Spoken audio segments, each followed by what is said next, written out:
मेरे चैनल को सब्सक्राइब करें और बेल आइकन को ऑल पे सेट करें। Hi everyone, welcome to my channel. आज हम यूटिलाइजेशन टॉपिक के बारे में पूरा डिटेल में बात करेंगे और वो टॉपिक रहेगा हाउ टू इंक्रीज यूटिलाइजेशन। और ये टॉपिक बारे में पढ़ाने से पहले एक बार बताता हूँ, आप लोग प्लीज़ मेरा चैनल का सब्सक्राइब कीजिए और ज़्यादा से ज़्यादा अपना दोस्त को शेयर कीजिए। और मेंबरशिप लेने के लिए मत भूलिए, मेंबरशिप लेना बहुत ज़रूरी है चैनल का सर्वाइवल के लिए। और आप लोग मेंबरशिप लोगे, कम से कम जो मिनिमम है ब्रोंज वाला मेंबरशिप लीजिए। 29 रुपीज़ का पड़ता है, ज़्यादा नहीं पड़ता, ठीक है। और ये जो यूटिलाइजेशन बता रहे हैं आपको, रिम फ्रेम का यूटिलाइजेशन कैसे बढ़ाएंगे। और यूटिलाइजेशन का मतलब यूटिलाइजेशन बढ़ाने से क्या फ़ायदा, देखो ऑब्जेक्टिव्स, मतलब यूटिलाइजेशन किसका ऊपर डिपेंड करता है। अफेक्ट प्रोडक्शन, यूटिलाइजेशन जितना ज़्यादा आएगा आपकी प्रोडक्शन उतना बढ़ जाएगा और आपकी मशीन भी यूटिलाइज होगा और मैन पावर भी यूटिलाइजेशन होगा और प्रोडक्शन बढ़ेगा। UKG also affected. यूकेजी कैसे अफेक्टेड, देखो समझ लो आपकी एक 25,000 स्पिंडल का खाता आपकी 10 टन आ रहा है प्रोडक्शन, आपने बढ़िया से चला और यूटिलाइजेशन आपकी 95% आ रहा था, आपने 98 तक गया। 3% जो यूटिलाइजेशन बढ़ा उसमें क्या होता है, देखो पावर कस्ट कम हो जाएगा, यूकेजी कम हो जाएगा, क्योंकि आपकी मशीन सारे चालू रहा, सब चीज़ बराबर चलता रहा तो यूकेजी कम आएगा। वेजेस पर सैलरी पर केजी, वेजेस और सैलरी पर केजी वो भी कम आएगा। प्रॉफिटेबिलिटी ऑफ प्लांट का प्रॉफिट बढ़ेगा, फ़ायदा होगा। और परफेक्ट डेट ऑफ डिलीवरी, ये सबसे इम्पोर्टेंट है आपका। जैसे डेट ऑफ डिलीवरी रहता है, मटेरियल जो अपन डिलीवरी करते हैं अपना क्लाइंट लोग को टाइमली हम डिलीवरी दे पाएंगे। समझ लो आपकी 98.5% स्टैंडर्ड का यूटिलाइजेशन है, आपकी 90% आ रहा है तो 8.5% घट गया, तो वो जो घट जाता है प्रोडक्शन रेट स्लो हो जाता है और मटेरियल आप टाइम पर डिलीवरी नहीं दे पाओगे, आपकी फिर प्रॉब्लम आएगा। और कैपिटल रोटेशन क्या होता है, जैसे आपकी यूटिलाइजेशन ज़्यादा आएगा, मटेरियल धड़ाधड़ जा रहा है, सब बराबर चल रहा है, तो आपकी पैसा का जो रोटेशन होता है वो बराबर चलता रहेगा, कभी दिक्कत नहीं आएगा। और रीजन्स फॉर यूटिलाइजेशन लॉस, देखो यूटिलाइजेशन लॉस जो होता है क्या क्या चीज़ होता है, देखो आपको डिटेल में बताता हूँ। मेंटेनेंस क्लीनिंग और मेंटेनेंस फॉल्ट जो होता है वो अवॉइड करने के लिए आपको प्रिवेंटिव मेंटेनेंस करना पड़ेगा ताकि ब्रेकडाउन लॉस ना हो। और मेंटेनेंस क्लीनिंग और मेंटेनेंस फॉल्ट मिला के 0.5% का अपन स्टैंडर्ड पकड़े हुए। और एक चीज़ ध्यान रखिए, मैं ये जो बता रहा हूँ आपको, एक ग्रे प्लांट का बता रहा हूँ, ग्रे कॉटन प्लांट का बता रहा हूँ, ठीक है। तो इस पर देखो आपका मेंटेनेंस क्लीनिंग और मेंटेनेंस फॉल्ट 0.5 रहता है दोनों मिला के।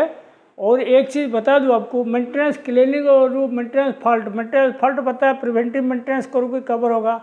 जो मेंटेनेंस क्लीनिंग है वो उसका 0.5 तक कैसे रखोगे, समझ लो आपके एग्जाम्पल बोल रहा हूँ, कोर्स काउंट का प्लांट है, मतलब 16 काउंट, 12 काउंट, 21 काउंट, ये सब चल रहा है, ठीक है। और आपका ग्रे चल रहा है, तो इसमें आपको मेंटेनेंस क्लीनिंग जो होता है रिम फ्रेम का आप महीने में मतलब 20 दिन में एक बार लेना, 20 डेज पर फ्रेम, मतलब 20 दिन जब वर्किंग हो जाएगा 20 दिन में एक बार सफाई लेना। समझ लो आप डायरेक्ट मिल चला रहे हो, डायरेक्ट का बोल रहा हूँ, डायरेक्ट में आपको 10 में 12 दिन में लेना पड़ेगा, फ्रीक्वेंसी बोल रहा हूँ। तो अब जब डायरेक्ट चलाओगे 10 से 12 दिन में क्लीनिंग लेना पड़ेगा, तब 0.5 का फिगर आप अचीव नहीं कर पाओगे। अचीव तब कर पाओगे जब नंबर ऑफ मैन पावर बढ़ाओगे मेंटेनेंस में। समझ लो 8 आदमी लगते, 12 आदमी करोगे, 14 आदमी करोगे तो फटाफट करके देंगे। डिटेंशन टाइम जैसे कम होना चाहिए, अपना मकसद ये है। और जैसे अपने फाइन काउंट चलाते हो, बिल्कुल फाइन काउंट, मतलब 80 काउंट, 100 काउंट, 120 काउंट, ये सब चला रहे हो, तो आप 30 डेज में सफाई करा सकते हो। तो ये सब रहेगा तो उस टाइम में आपकी डिटेंशन टाइम और कम हो जाएगा, 30 डेज में कर दोगी। तो ये डिपेंड करता है, 0.5 जो फिक्स नहीं है, मैंने एक एवरेज जहाँ 30 काउंट 40 काउंट रहता है उस हिसाब से लिया। कोर्स काउंट होगा अलग हो जाएगा, और डायड हो जाएगा अलग हो जाएगा, फाइल काउंट हो जाएगा और अच्छा हो जाएगा, उससे कम भी आ सकता है। तो वो इसका ऊपर डिपेंड करता है। और दूसरा चीज़ रहता है मेंटेनेंस फंड के लिए हर महीने एक रजिस्टर में मेंटेन रखना। समझ लो मेंटेनेंस फंड के लिए डेट, मशीन नंबर और टाइम, कितना टाइम बंद रहा, ऐसे ही करके डेट वाइज एंट्री कर करके मंथ एंड में टोटल करना, मंथ एंड में टोटल करना, और कितना घंटा आपकी ब्रेकडाउन गया और क्या क्या मेजर कारण रहा उसको नज़र में रख के प्रिवेंटिव मेंटेनेंस चालू कर देना। ये हर महीने का रखना चाहिए, इसका रिकॉर्ड रखना चाहिए। मतलब किस टाइप का फॉल्ट आता है मेंटेनेंस में और क्या क्या कारण से आ रहा है, उसका कैसे अपन प्रिवेंटिव करेंगे ताकि एक आपके पास बढ़िया तैयार रहेगा। इलेक्ट्रिकल फॉल्ट, देखो इलेक्ट्रिकल फॉल्ट भी अपने हाथ में नहीं रहता है, कभी कभार हो जाता है, क्योंकि आप नया मशीन भी लगाओगे ना तब भी इलेक्ट्रिकल साइड से कभी ना कभी फॉल्ट आ जाता है। तो वो फॉल्ट बहुत नेग्लिजिबल है, 0.02% मानते हैं अगर आपकी नया प्लांट है। अगर आपकी समझ लो मशीन हो गया 25 साल का पुराना हो गया, 20 साल का पुराना हो गया, तो उस केस में आपकी इलेक्ट्रिकल फॉल्ट का परसेंटेज बढ़ जाएगा, वो भी यूटिलाइजेशन से मतलब अफेक्ट करेगा। तो इलेक्ट्रिकल फॉल्ट जो होता है उसके लिए भी जैसे मेंटेनेंस का ब्रेकडाउन का रजिस्टर बोला ना, इलेक्ट्रिकल ब्रेकडाउन का रजिस्टर भी बनाना, और डेली इलेक्ट्रिकल का जो चीफ होता है उसके साइन कराना कि साहब देखो ये मशीन इतना टाइम बंद रहा, ये मशीन इतना टाइम बंद रहा, डिटेल लिख के डेली साइन करना, मंथ एंड में टोटल करना, और किस टाइप का ब्रेकडाउन वगैरह होता है वो सब ध्यान रखना। और सबसे बढ़िया है जब आप मेंटेनेंस क्लिनिक में रिम फ्रेम वगैरह जाता है या कोई भी मशीन जाता है, वो तुरंत इलेक्ट्रिकल वालों को सूचित करना ताकि वो प्रिवेंटिव मेंटेनेंस कर लेगा। प्रिवेंटिव मेंटेनेंस मतलब समझ लो इन्वर्टर का सफाई करना, मोटर बेल्ट चेक करना, और इलेक्ट्रिकल कंपोनेंट में प्रेशर मार के सफाई करना, ये सब काम करा लेगा। तो मेंटेनेंस का जो मेंटेनेंस मैनेजर का पहला फर्ज बनता है, कोई मशीन जैसे समझ लो 15 नंबर रिम फ्रेम कल सफाई जाएगा, तो आज शाम से चीफ इंजीनियर को खबर दे देगा, देखो भैया कल 15 नंबर सफाई जाएगा, उसमें जो काम कराना है कर लो। समझ लो उसका कोई मोटर का रोटर बेरिंग चेंज करना, या मोटर कोई लोड लेता है मोटर चेंज करना, ये सब ब्रेकडाउन के हर्जा से बच जाएगा।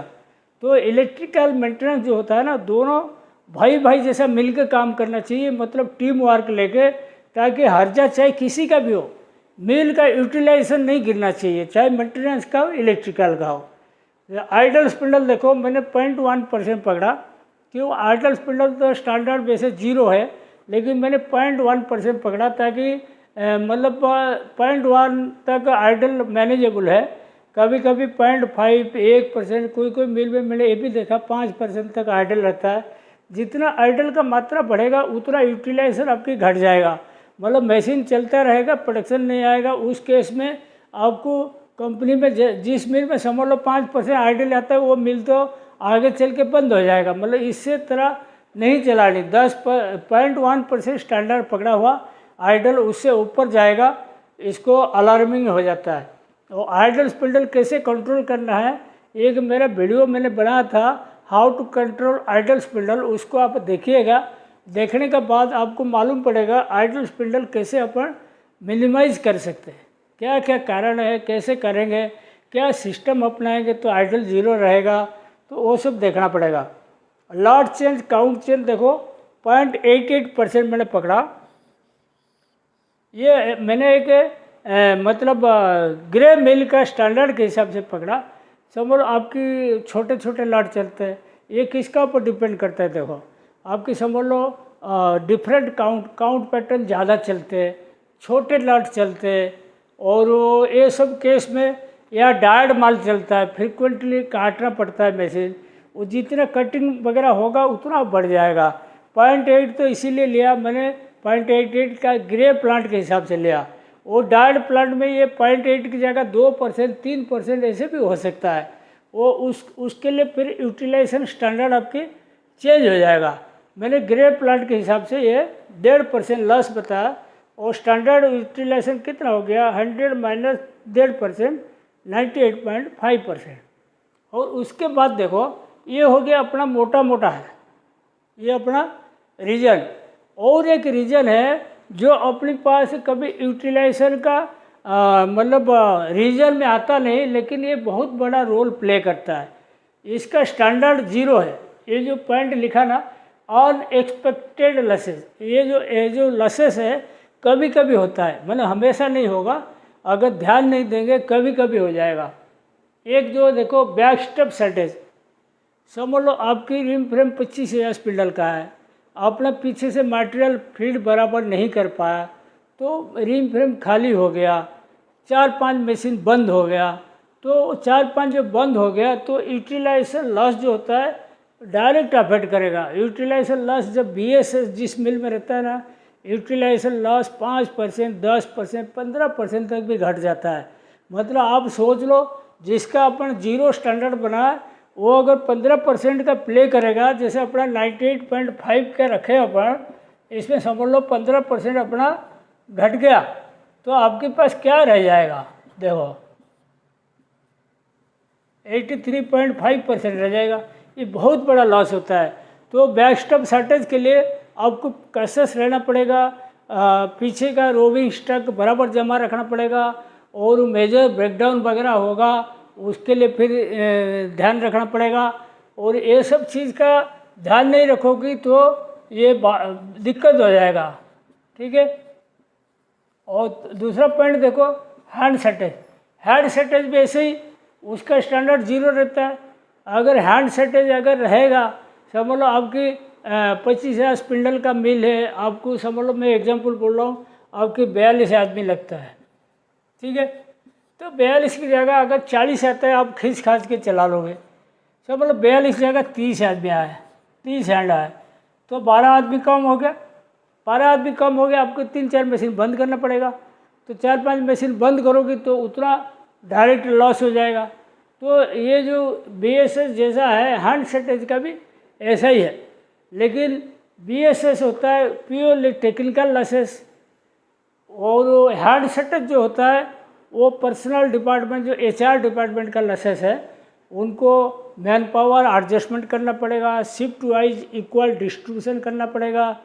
नाइट शिफ्ट में ज़्यादा आदमी देनी पड़ेगी, दिन में कम रखना पड़ेगा, क्योंकि नाइट में एब्सेंटिज्म ज़्यादा होता है। एब्सेंटिज्म कंट्रोल करना पड़ेगा। और लड़के जो ड्यूटी आते हैं टाइम ले आए टाइम ले जाए वो भी देखना पड़ेगा। लंच टाइम हैंडल करना पड़ेगा। लंच टाइम जैसे आधा घंटे का है तो कोई 1 घंटा तो नहीं जा रहा है। ये सारी चीज़ HR का रिलेटेड है। हैंड शॉर्टेज जो होता है HR वाला कवर करते, और बाकी टेक्निकल वाला बैकस्टॉप शॉर्टेज कैसे ना हो उसको वो ध्यान रखते हैं। और बैकस्टॉप शॉर्टेज कभी कभी होता है रिलेटेड टू हैंड शॉर्टेज। समझ लो आपके पेपर ट्री में आदमी कम आए तो आपकी कार्डिंग नहीं चल पाया या ड्राइंग नहीं चल पाया या सिंपलेस नहीं चल पाया, तो वो जो कारण आता है वो भी बैकस्टॉप शॉर्टेज होता है, वो रिलेटेड टू हैंड शॉर्टेज। जो हमेशा टेक्निकल आदमी जिम्मेदार नहीं रहता, बैकस्टॉप शॉर्टेज हैंड शॉर्टेज के कारण भी होता है, तो वो भी ध्यान रखना पड़ेगा। पावर फेल जो होता है अपने हाथ में नहीं रहता। कभी पावर कट जाएगा, 1 घंटे के बाद आएगा, 2 घंटे के बाद आएगा। और जनरली क्या करते हैं, जहाँ पे बहुत ज़्यादा इंडस्ट्री है वो स्पेशल लाइन डलवा के लेते हैं। स्पेशल लाइन डलवा के लेते हैं तो इलेक्ट्रिसिटी बोर्ड से बात करते हैं कि अपना इंडस्ट्री में पावर कट नहीं होना चाहिए, इसको ध्यान रखिए। वो सब मेंटेन करके रखेंगे तो पावर फेल का भी अब की नहीं रहेगा। हाँ, कभी महीना में 1 आध दिन आता है, 4 घंटा काम किया या 8 घंटा काम किया तो बात अलग है। लेकिन फ्रिक्वेंटली पावर कट होने से वो यूटिलाइजेशन लॉस बहुत घट जाता है। और पावर रेस्ट्रिक्शन, एक चीज़ सुनिए, पावर रेस्ट्रिक्शन मतलब पंजाब साइड में मैंने देखा, जैसे अभी बारिश का मौसम चालू हो जाएगा, खेती में काम चालू हो जाएगा, तो पंजाब गवर्नमेंट का ये सिस्टम है, पहले खेती वाला को पावर बराबर देना, खेती में कोई कंप्रोमाइज़ नहीं करना, चाहे इंडस्ट्री का आधा चले, जैसे अपना इंडस्ट्री 50% चलेगा, 50% पावर देगा नहीं, रेस्ट्रिक्शन कर देगा, तो पावर रेस्ट्रिक्शन से 50% कर देगा। जिसका जनरेटर सेट है डीजल का, जो मतलब खुद का पावर प्लांट है, वो 50% बोर्ड वाला से पावर लेगा, बाकी 50% अपनी डीजी सेट से चला सकता। अगर डीजी सेट नहीं है तो उसको बंद रखेगा, लेकिन ज़बरदस्ती नहीं चला सकता। ज़बरदस्ती चलाने से पेनल्टी लग जाता है। तो पावर रेस्ट्रिक्शन भी बहुत इम्पोर्टेंट चीज़ है। अगर जहाँ पे पावर रेस्ट्रिक्शन होता है वहाँ पे डीजी सेट होना ज़रूरी है, और वो फिर इसको पुराएगा नहीं पुराए, क्योंकि आजकल पेट्रोल डीजल वगैरह बहुत ज़्यादा बढ़ गया रेट, एफओ भी रेट बढ़ गया। तो पावर रेस्ट्रिक्शन को कवर करने के लिए कोई कोई डीजी सेट रखता है या पूरा बंद रखता है, तो वो भी अफेक्ट करता है यूटिलाइजेशन। और देखिए, और एक फायर एक्सीडेंट कभी कभी क्या होता है, समझ लो कॉटन मिल में ज़्यादा फायर का चांस रहता है। समझ लो ब्लो रूम में आग लग गया, वो फिल्टर में लग गया, तो इसको पानी डाल के बुझा के सही करने में कभी कभी 24 घंटा लग जाता है, कभी कभी 48 घंटा लग जाता है। और फायर एक्सीडेंट के टाइम में अगर आपने मतलब अपनी रोविंग स्टॉक बराबर नहीं रखा, तो वो रिम फ्रेम आपकी खाली होके कट जाएगा, और खाली होके कट जाएगा तो आपकी यूटिलाइजेशन लॉस से मतलब बहुत भारी पड़ता है।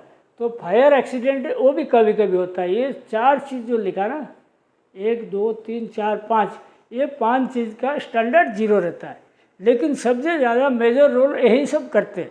ये तो सब थोड़ा थोड़ा है, पॉइंट में है, लेकिन इसमें जब लॉसेस आएगा ना 5%, 10%, 20% ऐसे आएगा, तो इसके साथ साथ ये सब चीज़ भी ध्यान देना ज़रूरी है, तब जाके आपकी यूटिलाइजेशन बढ़ेगा। और आज का ये यूटिलाइजेशन टॉपिक आपको कैसा लगा, मेरे को प्लीज़ कमेंट करके बताइएगा। Thank you.